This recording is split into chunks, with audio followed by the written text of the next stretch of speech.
বন্ধুরা, আপনাদের ভাইয়াকে খেতে দিয়েছি। ও আসবে এখন, খেতে বসবে। ও খাক। আর ওই দিকের অবস্থা আপনাদেরকে দেখাই।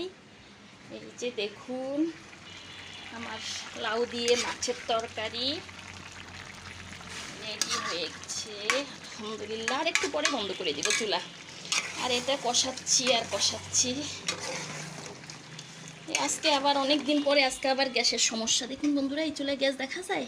একদমই দেখা যাচ্ছে না। এটা মোটামুটি আছে, তো এই আর কি চলছি এভাবেই। তো এই বন্ধুরা, কষিয়ে পানি দিব। গতকালকে আপনাদের ভাইয়া গরুর মাংস আনতে চাইছে, আমি না করেছি কেন জানেন? এই যে আমার ভাইটাকে আপনারা দেখেছেন, এর মধ্যেই ওই ভাইয়ের যন্ত্রণায় গরুর মাংস খাওয়া ছেড়ে দিয়েছি। আমাদের ফ্যামিলি গ্রুপ আছে একটা, ওটার মধ্যে শুধু ও বলবে গরুর মাংস কেউ খেও না, গরুর মাংস কেউ খাইও না। কেন খাবো না? গরুর নাকি অসুখ হয়েছে, অ্যানথ্রাস রোগ নাকি। হ্যাঁ, অ্যানথ্রাসের কথাই তো বললো।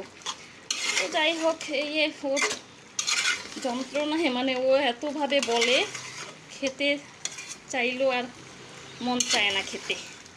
এই হচ্ছে কথা। তো ঠিক আছে বন্ধুরা, আমি এটা কষিয়ে পানি দিব, একদম ফাইনাল লুক দেখাবো আপনাদেরকে ইনশাল্লাহ। ততক্ষণ পর্যন্ত আমার সাথে থাকুন।